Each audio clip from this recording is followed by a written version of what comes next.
NHPC के अनुवादक के परीक्षा के पेपर के छोटे से एनालिसिस के इस सत्र में आपका स्वागत है। आज आप लोग एनएचपीसी की परीक्षा देकर के आए हैं। परीक्षा बहुत ही मज़ेदार हुई होगी। मज़ेदार होने के पीछे कारण क्या है? कुछ अंश इसका कंप्यूटर बेस्ड था और उसके बाद कुछ अंश इसमें हाथ से लिखना था, पेन पेपर बेस्ड। ये जो हाथ से लिखने के लिए आपको चीज़ें दी गई थी उसमें राजभाषा से बड़े ट्रिकी ट्रस्ट आए थे। क्या था पहला प्रश्न? 343 में जो भाग 2 में है उसके परंतु के बाद जो राष्ट्रपति 1952 में क्या जो बोले हैं वह क्या था? मतलब 343 के भाग 2 के परंतु में राष्ट्रपति महोदय ने क्या अनुदेश दिया है। मतलब ये डिस्क्रिप्टिव था, ये आपको लिखना था, पेन से लिखना था। और ऐसा पेपर अब आने की संभावनाएं हर परीक्षा में बढ़ती जा रही है।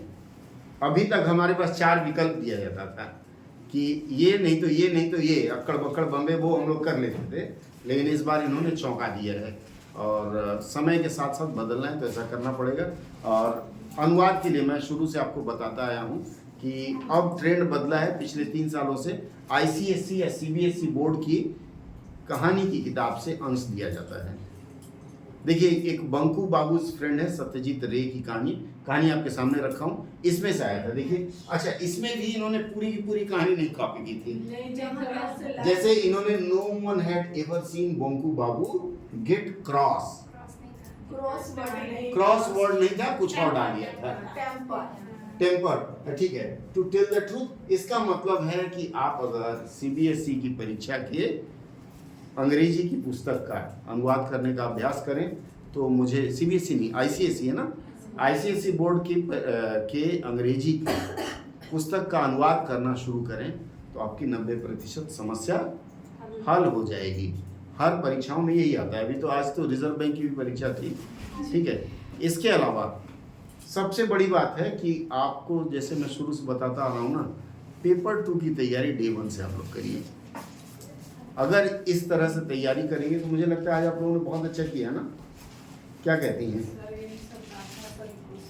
देखिए, राजभाषा के जो प्रश्न आए थे ये आपको मैं बताता हूँ। निबंध आया था बाल श्रम, वन संपदा, व्यायाम और जीवन।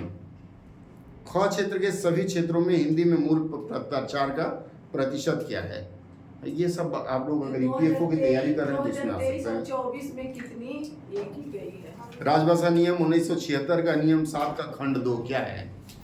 संसदीय राजभाषा समिति का गठन कब हुआ था? इसका मतलब है कि इतना जबरदस्त आया था। और कल मुझे लगता है आप लोगों से दीपक सर चर्चा किए थे। कल आप लोग आए थे? कल जो नहीं आए थे वो मिस किए हैं, नहीं तो कल ये पूरे विस्तार से दीपक सर बताए थे, आप लोगों को बताए थे ना।